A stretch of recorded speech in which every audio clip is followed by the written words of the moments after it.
Namo tassa bhagavato arahato samma sambuddhassa.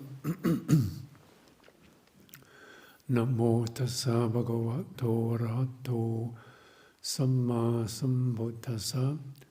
Namo tassa bhagavato arahato samma sambuddhassa. Buddhang dhammang sanghang namasami. Medanja sabalokasming manasam bhavaye aparimanam uddhama dosha tiryancha sambardam aviram asapatam titancharam nisinno va sayano va yavatasa vikatamitto atta etam satimaditeya. These lines from the Metta Sutta, which is one of our frequent chants and very much appreciated, the whole message of it. And if you review it, actually you see a lot of the beginning of it is just about one is upright, straightforward, gentle in speech, humble, not conceited. These are not flowery. This is real, straight, upright. And that's the beginning, in a way. That's almost one of the culminating features of metta. It sets you straight and upright. Because your inner resources are nourished, you're appreciating them, you're grateful for them, you begin to suffuse your presence with a quality of goodwill and very fortunate, supremely fortunate energy. Yeah. Just bear in mind these meritorious or positive references we make are not just ideas, they are actual energies that have a healing quality to them. So with this you begin to feel more settled, complete, steady in yourself. Heart feels resourced, it feels strong. You fed it, you've given it some food. If you don't feed it, how you think it's going to get strong? You feed it with worry, blaming, self-criticism, it's not going to get strong. You can feel they're just kind of crippling effects. Anxiety, guilt, all these things we have to really, try to live in a way where we can say, I did what I could. I can open up to that. I can be clear about that, and then actually really taking it in. This is the absorption principle, which I'm encouraging, because this place is stacked with virtues.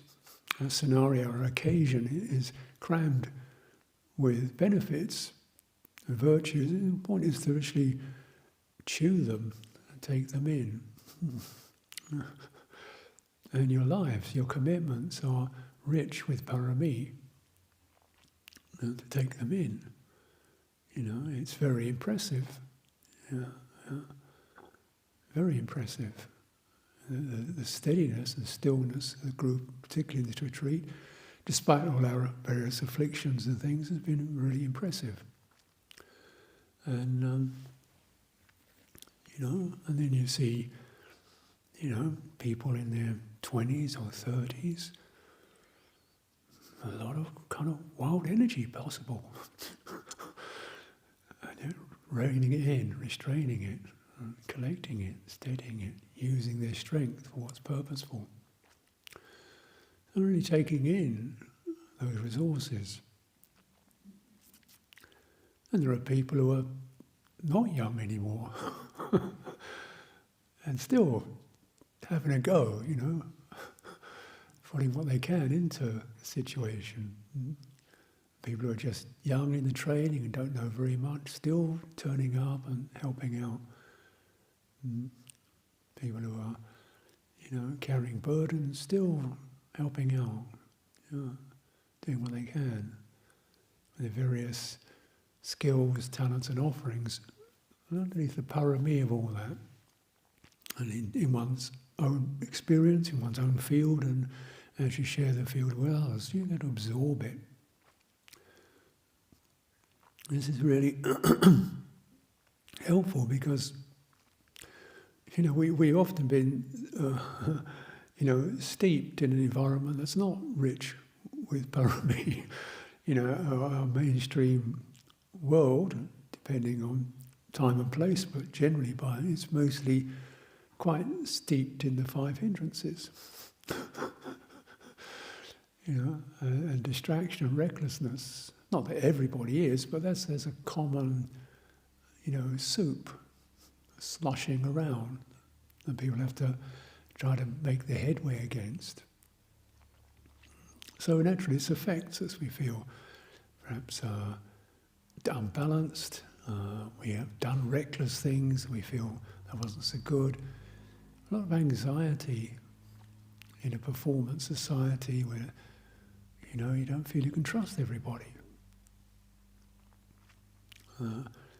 Feeling a lot of self-blame because we live in situations, a lot of measuring people according to their strength, beauty, intelligence, performance, drives and so forth. And you're generally feeling you've got to do more, be more. So this kind of straining and feeling of inadequacy is quite, gets deeply embedded. And is in our social environment. You've got to kind of clear that, really, because certainly in this holy life, it's quite possible. There's some pretty astounding, models of the Buddha. Way up there, and then his arahants, and then his great masters and teachers you can tune into. And those those you read about, read in books, think, my goodness, so attained and so way out there, beyond me. And so you can feel very kind of intimidated by it all. And just, I can't do that. I can't manage that. And so you get that feeling of, it doesn't give you faith. Well, that's not really what, I don't think that's what they want. They want to say, look, you can rise up. And then, you can't rise up in a situation where you feel strained and inadequate and feeble and always measuring yourself. You rise up, picking up what you can of the exemplars and what they did and what they didn't do. Just see where it's going to go for you. You can't thrive in any atmosphere that doesn't have goodwill in it. The heart just cannot thrive.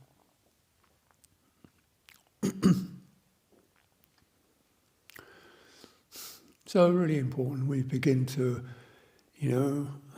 track some of those ways in which our hearts get distorted. We get very comparative. We're also trying to worried about how well we are, how good we are, fault-finding, comparing ourselves with others. And,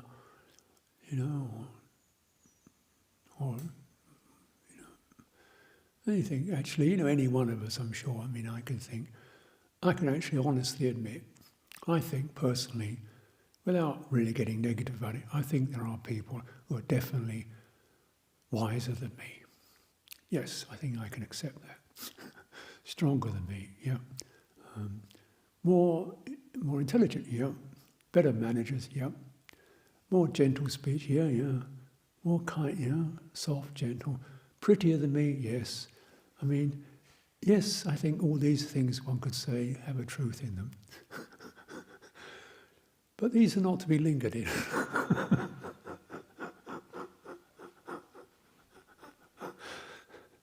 So I'm a lot better than I was 20 years ago. That's to be lingered in. And I did do this mindful thing today. That's to be lingered in. And I did give attention to this person who was having difficulties. That's to be lingered in, you know. And I did, to forgive people. That's to be lingered in. I didn't hold that on. I didn't hold on to that. That's to be lingered in. I did manage to keep the 8 precepts. That's awesome. Really. And that's the standard. For the monastery, that's the standard. I mean, that is kind of stellar when you look at the rest of the human population. And even 5 is pretty impressive. So do we actually take this in?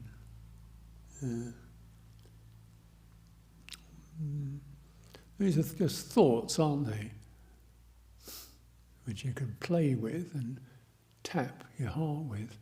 But to actually get it to sort of open up and feel these as much more than thoughts, but actually like a current of warm energy.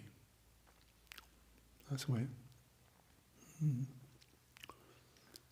This is the meditation. Well, the meditative bit of it, you could say. It's a recollection. You recollect, you sieve, you filter, you recollect. And you get this handful, and you've got to get it in. And there's the absorbing meditative bit. And we can see this very much falls in line with the whole samatha experience, how to make the heart steady, strong, so it's ready it's available for insight. And with this, we look at this is just this little refrain I just chanted, with so the quality of goodwill, above or below, all round. It just means general, anywhere in your field. Doesn't mean you've got to point at the ceiling. You take these things literally. It just means kind of, you name it, every direction, internal, external, far, near, people alive, dead, your cousin, somebody at the end of the room, your own situation. It's kind of saturated. It's a permeation is the term. And also just thinking out even that is quite a change. It's quite a way of considering how we use attention. Because often we use attention to fix it on a particular point, maybe. We're reading, that's a visual thing that you read, you calculate, you do numbers, and that's what we normally call concentration or attention. You give attention to a particular point. That's vitaka, in place your attention. Vichara is investigating, or chara is to move around. So it means you kind of roll it around. It's like you put something in your tongue and you roll it around, you taste it. And then the result of that is things saturate. It's a sense of not just the particular item goes in, but the quality of what that item contains kind of saturates. But of course you have to sort of learn to not be too feverish or hard-edged around attention. So it has got room to move. This is what mindfulness is about. And how is this feeling for me? Is it, and give yourself time to do that. This is the absorption principle, and then it strengthens things.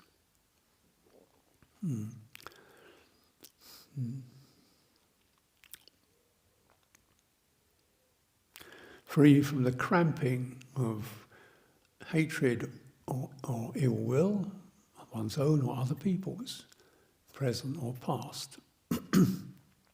Feeling we've been hurt, we've been accused, we've been assaulted.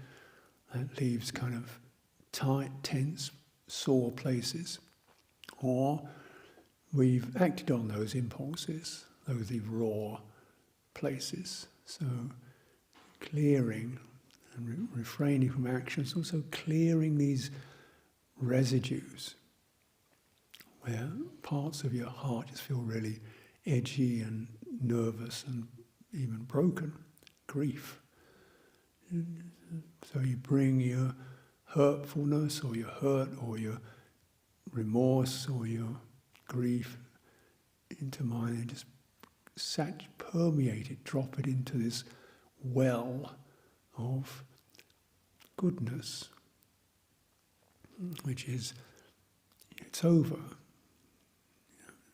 Yes, that was unfortunate, that was miserable.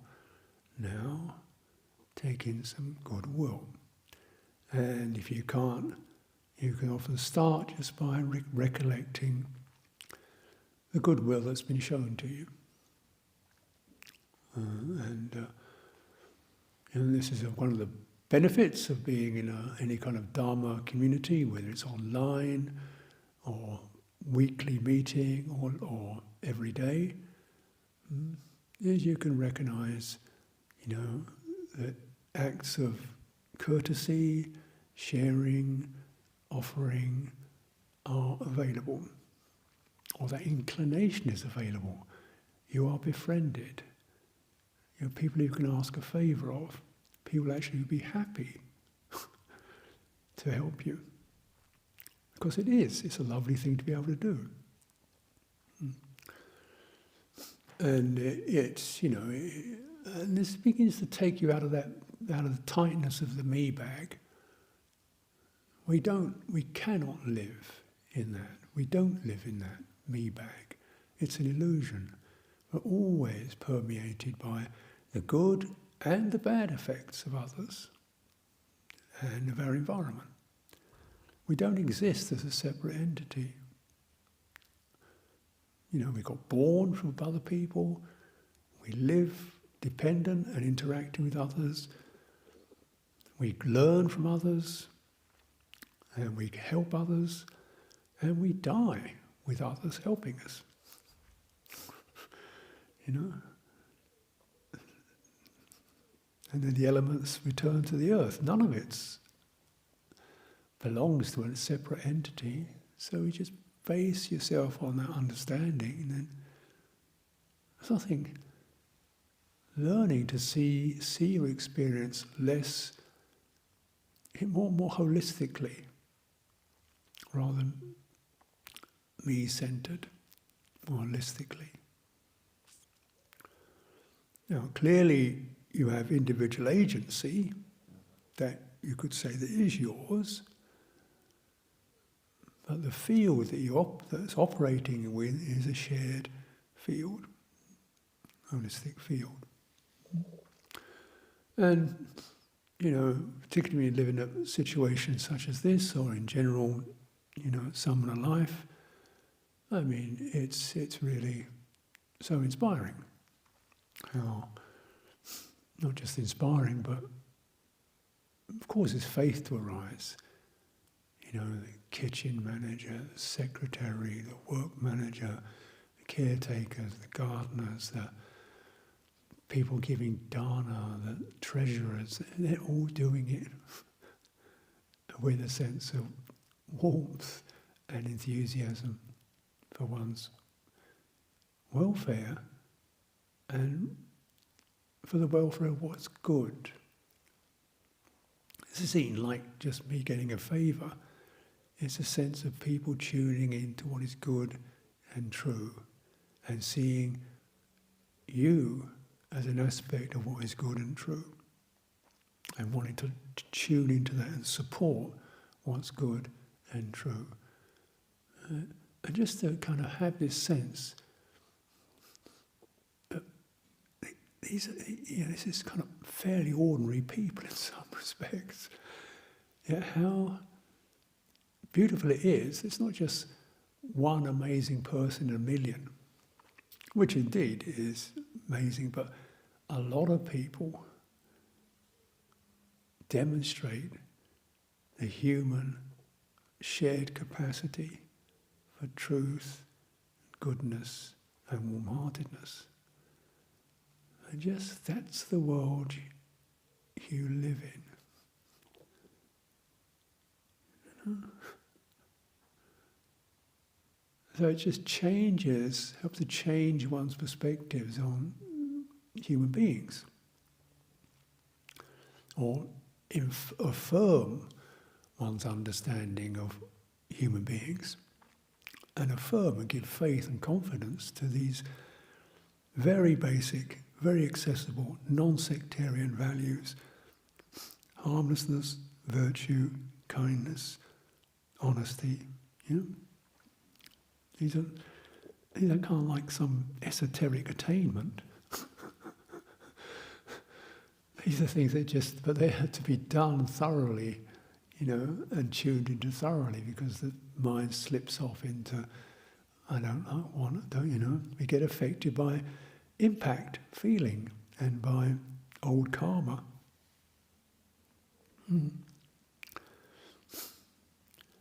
So then, but so these are both accessible in terms of they're very easy, non-sectarian, non-denominational human qualities.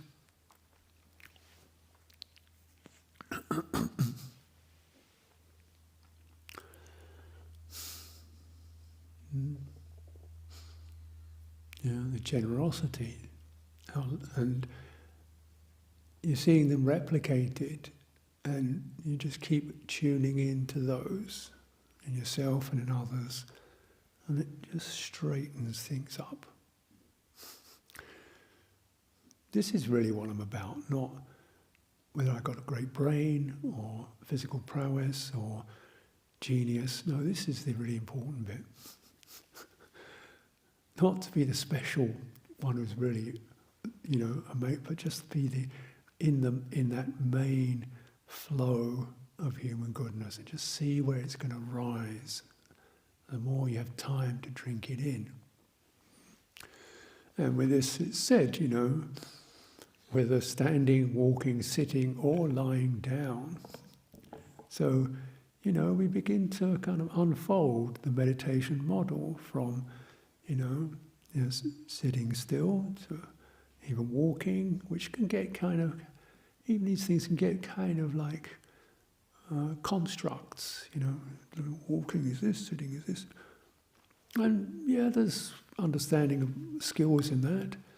But here the main theme is how any old thing you're doing, one should kind of have this background theme. And it's possible. And it says, satting aditeya, satting mindfulness, aditeya, a firm foundation should be made. So this is not just a sentiment, aditeya, aditana, resolution, a firm satting, a firm foundation in mindfulness should be made on this basis. So this is your kind of, And it said these are the four qualities in which goodwill manifests, or benevolence of heart, or whatever you want to call that, are considered to be doors to the deathless. And as with any other samatha practice, they take you to the door. And then the wisdom opens the door.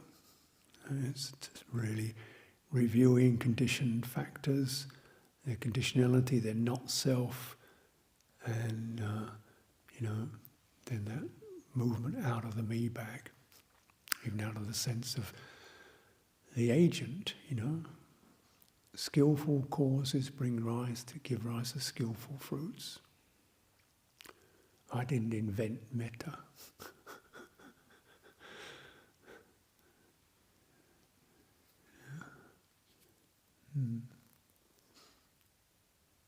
So with this, then it's okay when you have this quality, you say this governs your speech.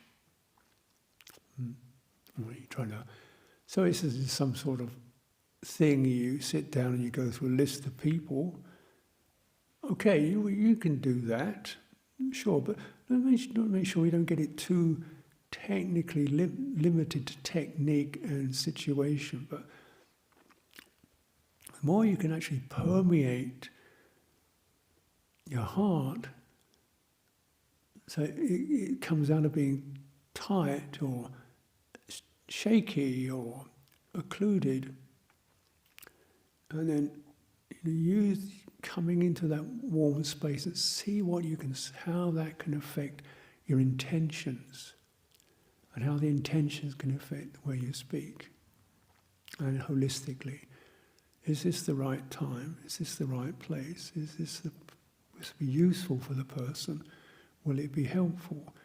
If it is unpleasant, can it be said in a way that makes it more manageable to take in, if one has to point something out? Yeah. Just kind of carrying that quality. And even when we get busy, this is where it can get lost.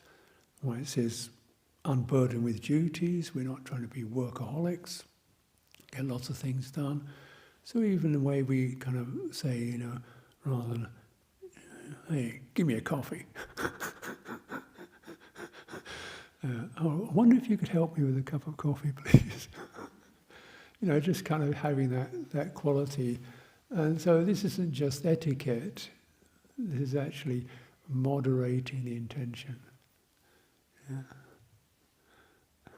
You kind of soften to make that so the person isn't just getting jabbed in the head with something, but, okay, it's taken in softly. Yeah. Rather than, I've got to get this done, and the next thing I want, do that, you do that, I've got to get this done, but so and so, do that. No, just stop that. It's our duty in sati is to stop that racing mind.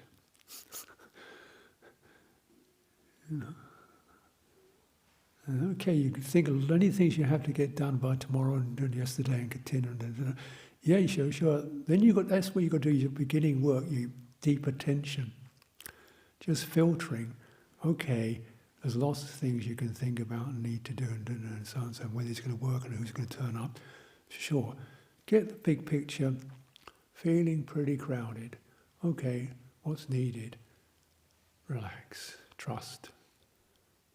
Okay, just that. Just give yourself that moment. Okay, and then, okay, so just filtering.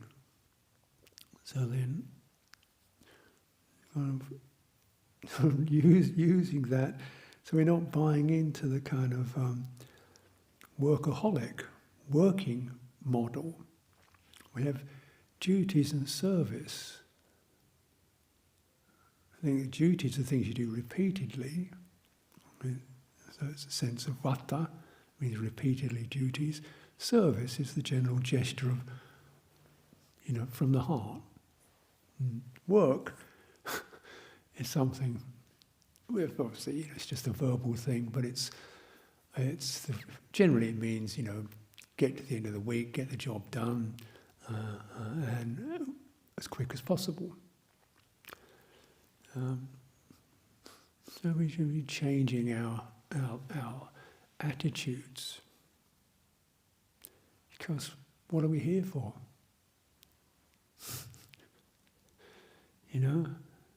What's the most important thing to sustain is the quality of good heart that encourages people will bring forth their best, and that's all we can ask for.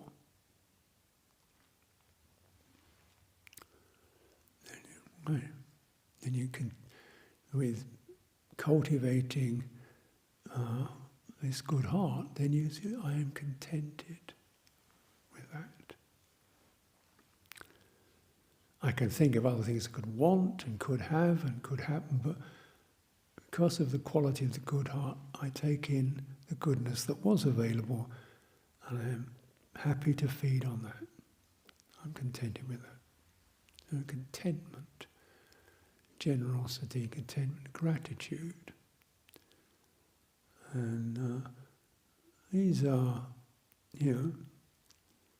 ways in which we train our mental setup. Appreciation. So here we chant the Anumodana or blessing chant once a day. And really, we should chant it once an hour, I think. Except if we did, it probably wouldn't work.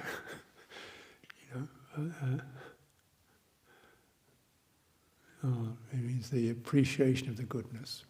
And one should never let a day pass without that. Gratitude and contentment. And gentleness. And these make the heart strong. They're food.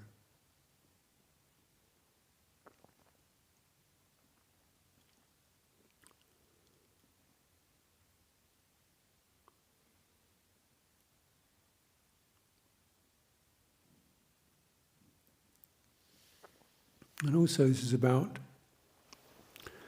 clearing residues.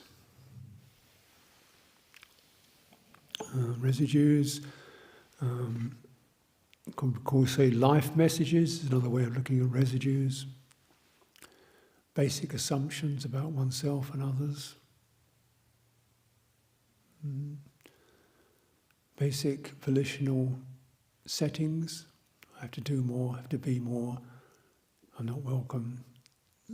I'm nervous, I'm awkward, I'm anxious. I can't manage, I'll be blamed.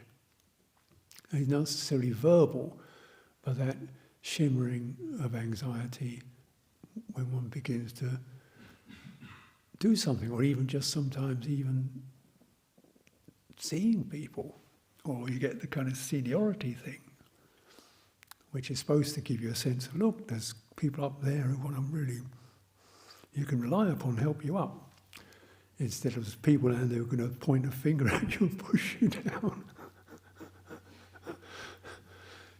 So I can feel, the anxiety over, feeling nervous with people who are, in this situation 10, 15, 20 buses senior to you. And you think, oh goodness, so he's up there and I'm so, that kind of shimmer. And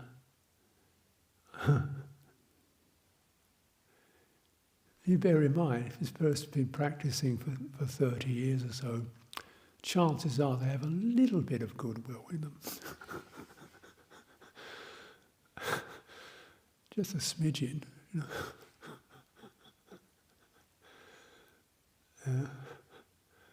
and they probably know the difficulties that everybody goes through. They're not kind of like outraged or shocked that you had a reckless moment or a malicious thought or got a bit greedy. Yep.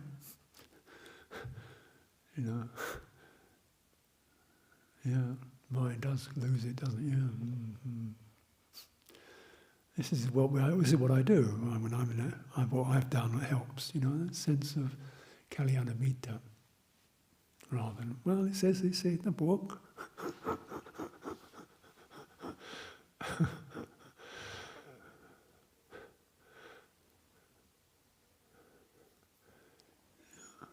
So just kind of looking at one's anxiety, which can be so tuned in that one's kind of overdoing.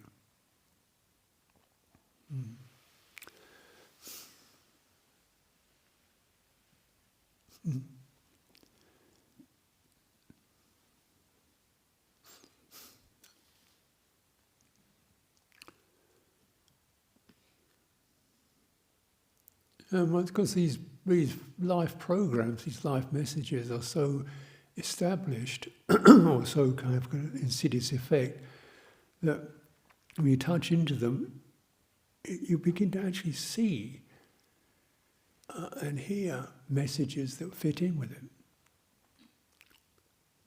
You know?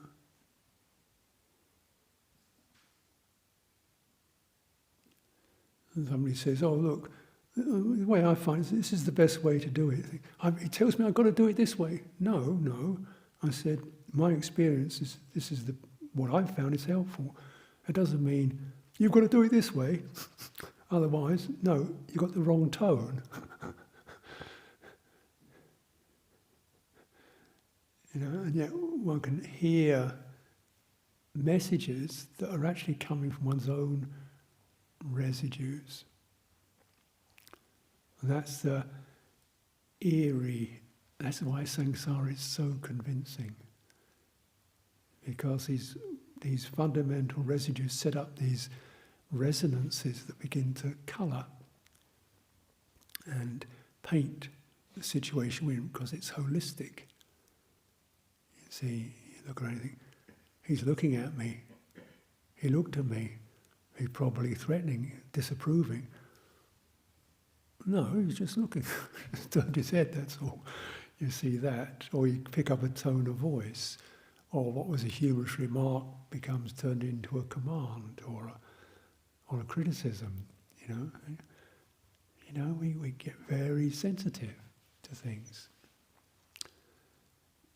because of this, because of residues, and these residues may indeed have not fantasies, but laid down by the polluted environment we grew up in.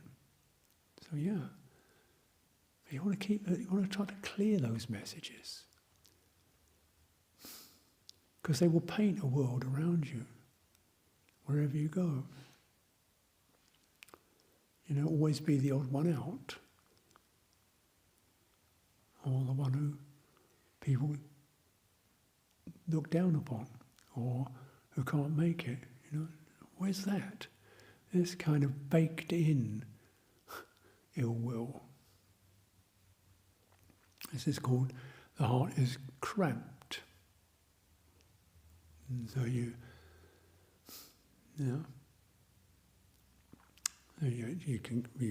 get more attentive to the quality of heart. You can feel when it's kind of open, it doesn't seem to have edges to it. It just seems quite fluid and flowing and boundless.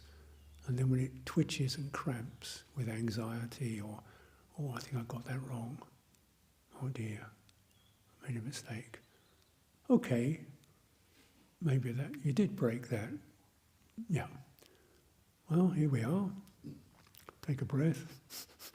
Look at that, try to understand that, and come out of that. That shimmer, come out of it, change again. And you grow. That's why it's said there's great progress when one's understanding one's transgressions, mistakes, errors, accidents are acknowledged, understood, and then clearly understood, and then right, got it. And then we return to something more open and boundless. But if you've learned that an error immediately means recrimination and rejection and scorn, then that doesn't happen. You get the oop, and then the residue affects the process of discharging that. And it became.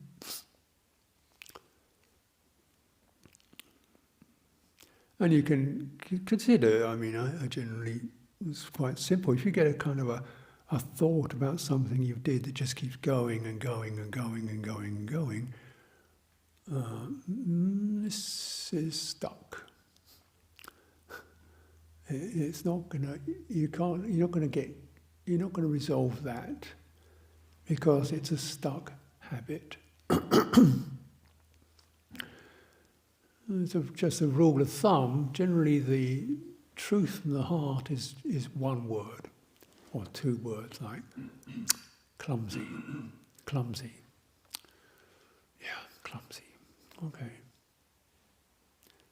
When it comes into you idiot, you're supposed to do this because it says that. No, then we have to. Then you know, hey, this is not going the right place. It's just scattering into a called papancha, proliferating world. You're reckless. That was reckless. Yeah. Okay. More attention is needed. And instead of going on and on, if things go on and on and on, then it's basically a residue speaking. And when you get those residues speaking, who you are, what you aren't, what other people are, how life is, what it could be, what the future's going to be because of the past, it becomes holistic, whole. Wait a minute, what's this? What's going on here? You know, and then, can you feel your body? Can you find your body? Can you find the ground? Come into presence. Take a breath. What's the overall quality of this? Cramped, overwhelmed, flooded. What's needed here? I mean, sense, compassion.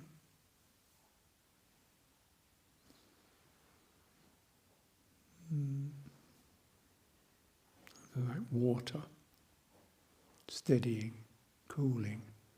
It's okay. Now. It's okay now. Just checking the volition of cramping and recrimination.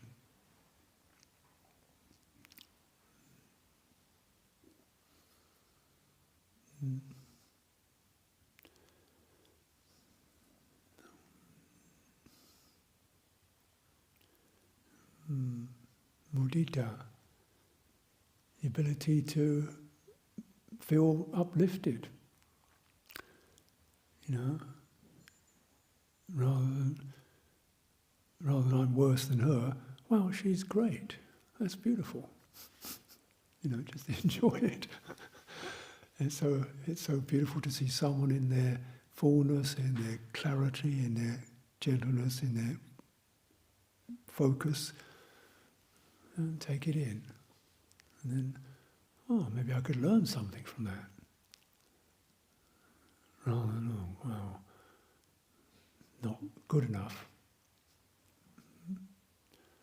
So we turn these volitions, these residues, we begin to clean out these residues, which all establish a me in a world that is trapped. That's samsara.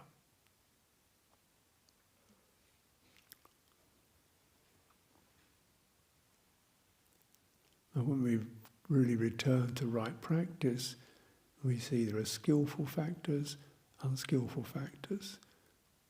In the present, skillful factors, unskillful factors. Skillful behavior, unskillful behavior. It gets kind of simpler and accessible, and a kind of complex world dissolves down to one point.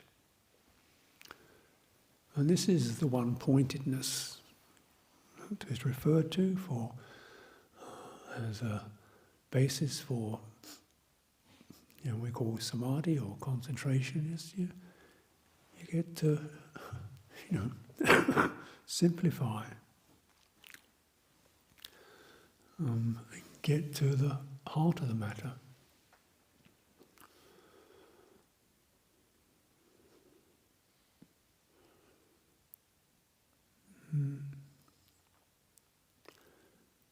Now these, as I said, are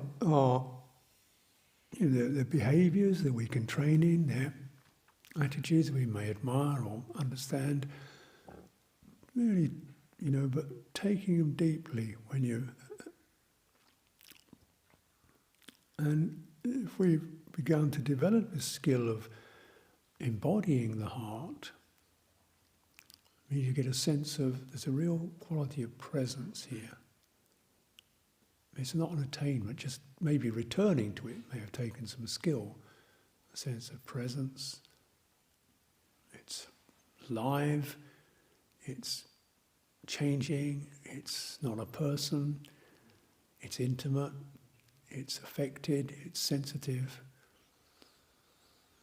You know, you can feel bodily qualities arising within that, such as earth, warmth, movement, and quality of presence. Then what happens when you kind of draw in anything that is illuminating, gladdening that person's conduct? You know, those lovely qualities you can see around you. And maybe even recollecting your own commitments and where you've come from and how you're managing to sustain this. And these translate into real, palpable, strengthening qualities. You get stronger, you get fed, you're less shaken by the world, praise, blame, success, failure, and so on. You've got something. And as it said, you know, when one cultivates this, you're not going to get born again into this world. You've got something that's strong enough to stand against the tides.